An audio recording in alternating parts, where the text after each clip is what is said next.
as you stated. So a bit of both. Okay. Okay.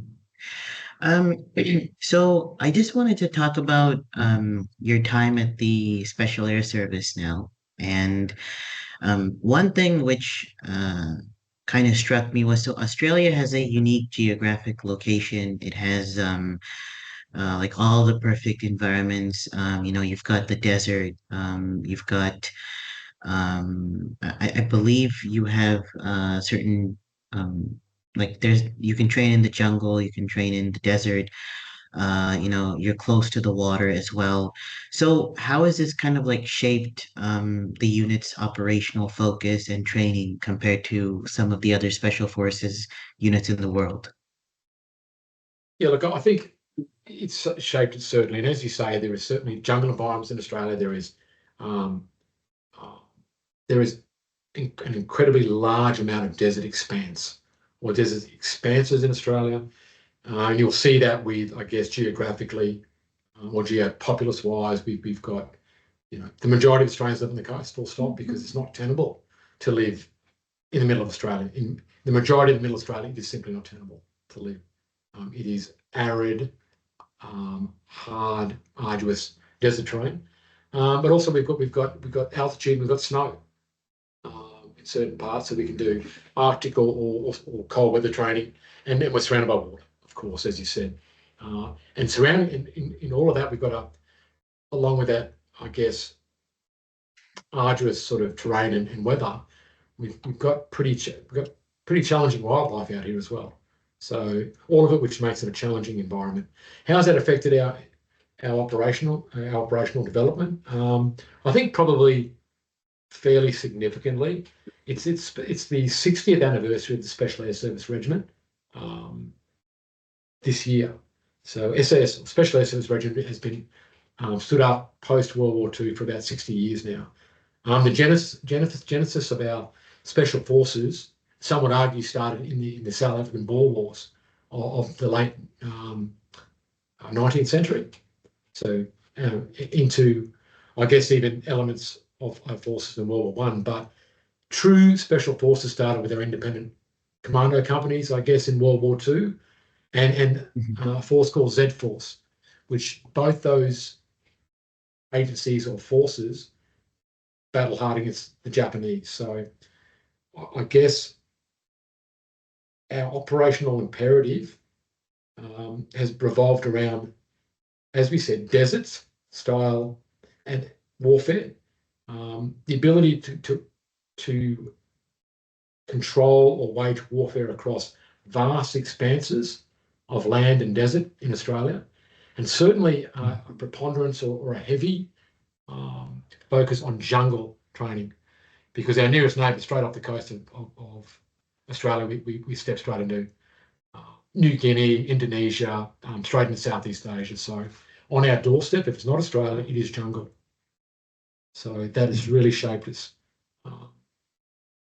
And I guess due to all of that, if you look at the landmass of Australia compared to the United States, it's not dissimilar. We have a very small population. I think we're somewhere in the order of 28 million at the moment. And then we've had a very large increase on that in the last decade. So for a large period of time, we've had an extremely small population. Because of that, we've had a small defence force and consequently a small special forces. So, and in line with that small population, we have a smaller GDP. So we have more to cover, more to defend with less money and less people. So that's really, I guess, shaped how we do business as a defence force and as a special force.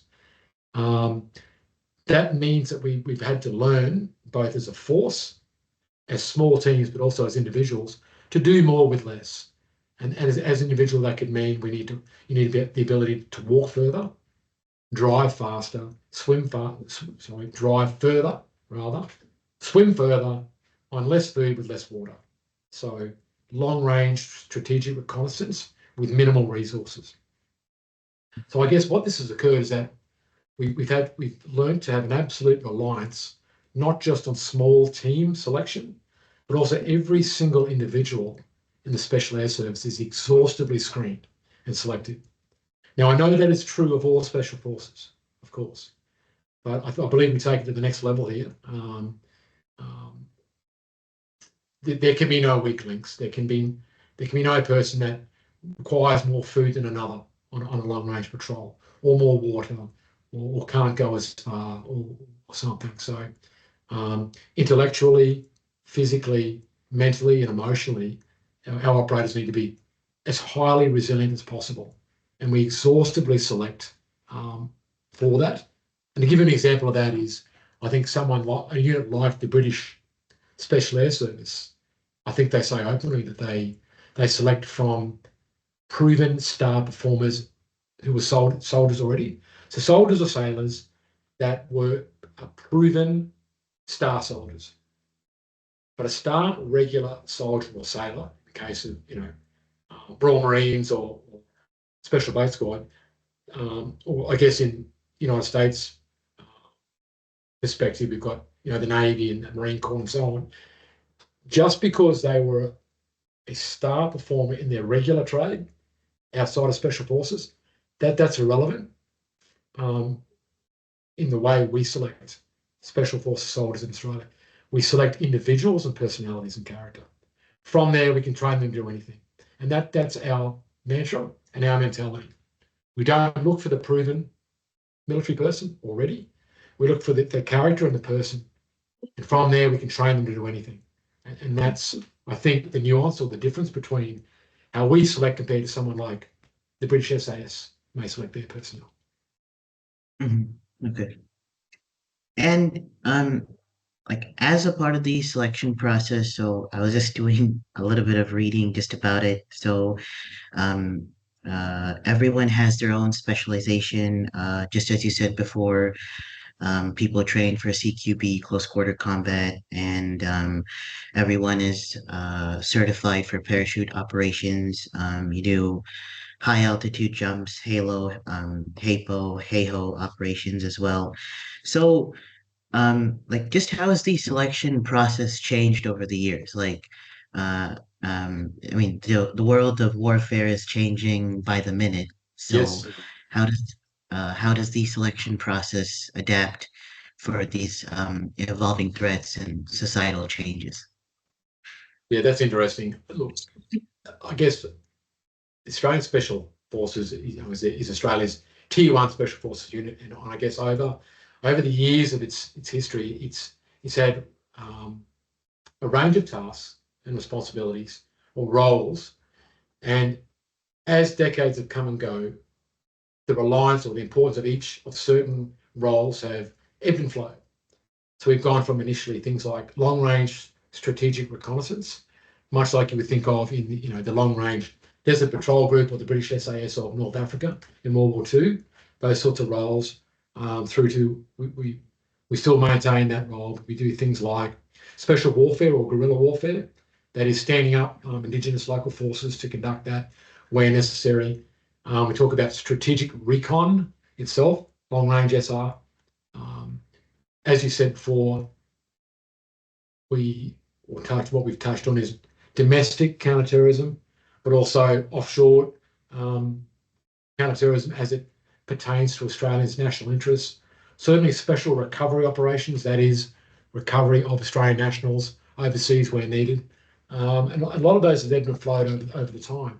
And what that meant was, for a lot of our history, in my view, the Australian Special Air Service, is that we've tended to select highly resilient individuals that could endure on all fronts. And that's what I mean. What I mean by that is, when I first joined in the 90s, it was nothing to be told that I was prepared to go on a special reconnaissance or long-range reconnaissance patrol in an operational zone, and that could be prepared to be gone for 4 to 5 weeks on foot with no resupply once we're dropped. So clearly no one can carry 5 weeks of rations or water for that, but we were just expected to improvise, just make it happen. So however we did that, if it was an arid environment, on infiltration or infill or insertion, we may take extra supplies of water and cation.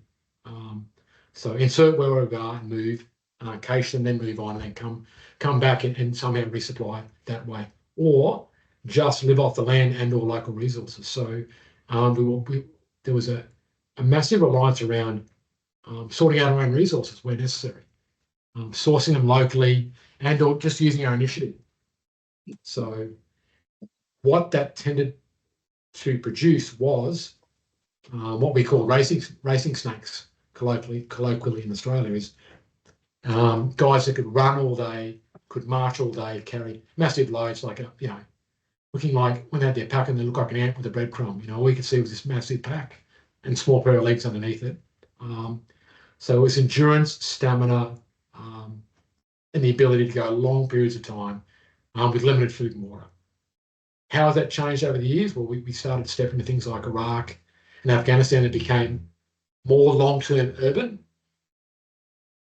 So that meant your resupply lines were closer, your line of communications were closer. So you could get food and water, you could get resources, supplies far easier, which means the reliance on long operations without resupply wasn't there anymore. So you could eat and drink it well. So what that meant is, believe it or not, is that the average operator became bigger and larger, as in had the ability to hold weight. When I first joined, you would literally, you'd spend 6 weeks in and around barracks working hard. You might go to the gym, twice a day and you might do PT 3 or 4 times a day and go to the gym for 7 or 8 sessions a week. And you could get the opportunity to put on some real lean muscle and size and power to sort of use that in operations. But then you might go field or go on operation for 4 to 6 weeks and you would lose 12 to 14 kilograms. And you'd come back and you're literally gaunt, like some kind of POW figure out of World War II. And you would have to rebuild that. So what it meant is you could never gain any large physical size, muscle-wise. So you're explosive endurance operators, I guess, or endurance and operators with high stamina. How that's changed, I guess, in the last 20 years is that with Iraq and Afghanistan operators have been able to do small team direct action or strike missions, or certainly be close to lines of supply. So what does that mean? It means whilst you're on operations in Iraq or Afghan, you can be doing gym sessions 5 days a week. You do a half force or you helo onto a target at 4 a.m.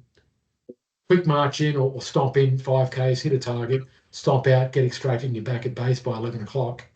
You're having lunch and you're doing a gym session, then having a rest in the afternoon. Going to a planning cycle and doing it again sometimes. So what this means is the operators can now be bigger, heavier, with more lean muscle mass. So the training has changed that way now. Our operators can't necessarily walk 30 kilometres a day carrying 65 kilos for a week because they're not trained for that anymore. Mm-hmm. So that has affected the training. It's affected the physical makeup and the type of physical operator we have nowadays. Yeah. Okay. And just to follow up on that, so special operations are quite diverse in nature. It's not like everybody is going to be doing the same thing. And your specialization was a sniper, but could you maybe just talk about does the unit have any specialized subunits or roles? This unit, this specific subunit, is responsible for this or something like that. Yeah, definitely. And I guess that there's certain parts of the unit that, without being silly, that I can't mention in an open forum here. But open source specialties that I can mention are things like we have 3 basics or 3 main streams or categories that operators fall into. One is mobility operations.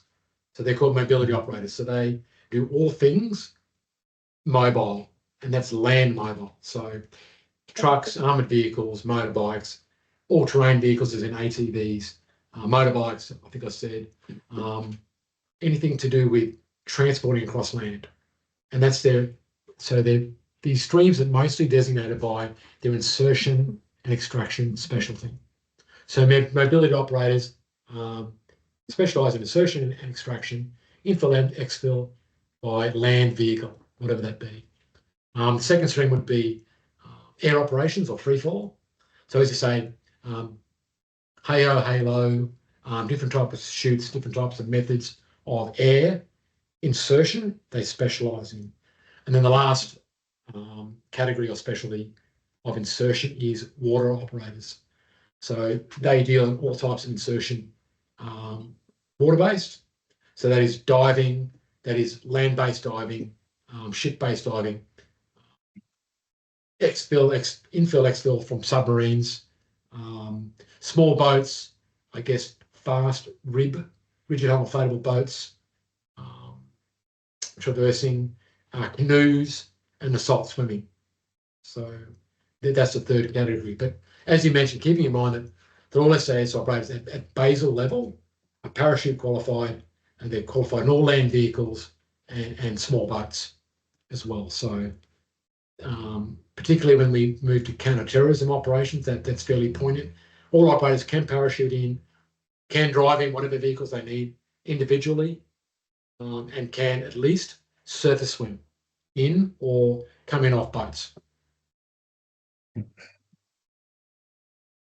And so I think you answered this question already, but has because of Australia's unique environment, has the unit been able to develop any specialized equipment, or I'm not sure if you can talk about the tactics, but because of the environment, what has sort of emerged in terms of the equipment they use, or just some of the strategies that they have in place, just in a maybe you can just talk about in a generic sense.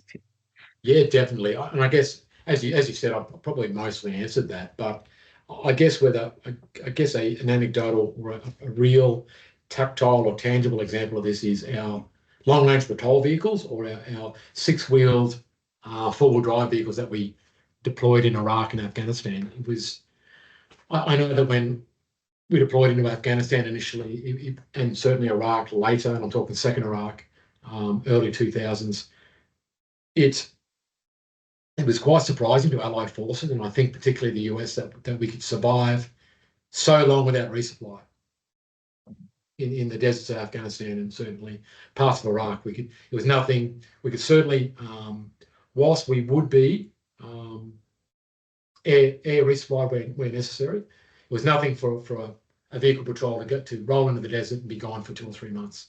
That wasn't an issue at all. There's cases of us, because we select individuals, and there's a huge reliance on cross-training and cross-skilling.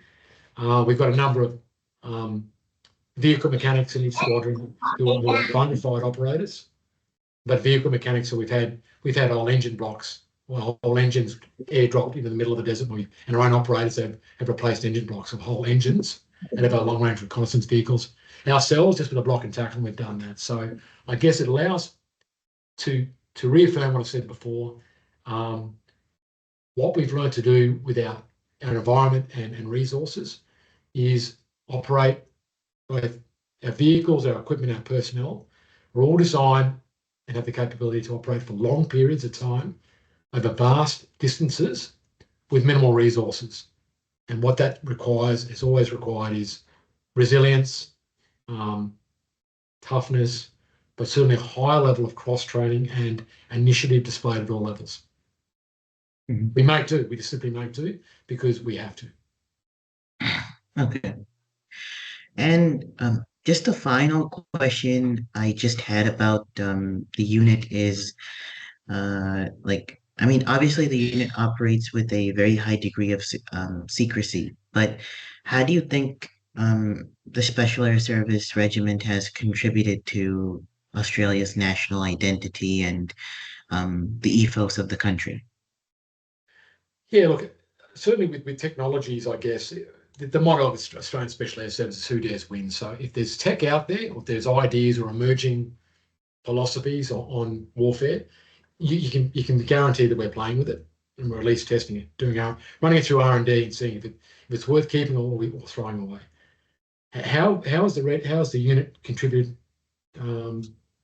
I guess, to our national ethos I guess I'm unsure, except that it falls in line with our mentality. I know that the Australian public seem to be intensely proud of the Special Air Service, that it's a tier 1 unit that is interoperable and comparable with any special force in the world. I guess it's 2024 and the whole world, we're becoming a global society.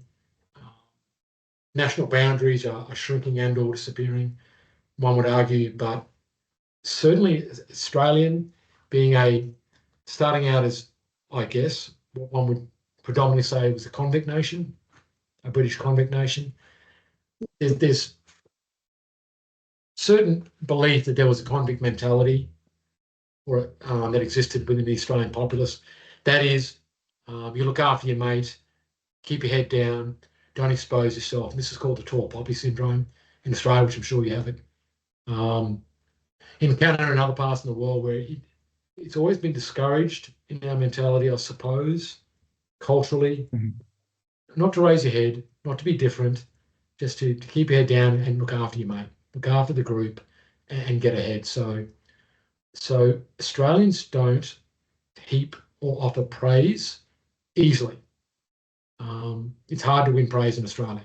So the fact that we've got a very good reputation in Australia, and I think Australians are very proud of the Australian SAS, I think sort of speaks to the quality of the work we've done in defending the nation.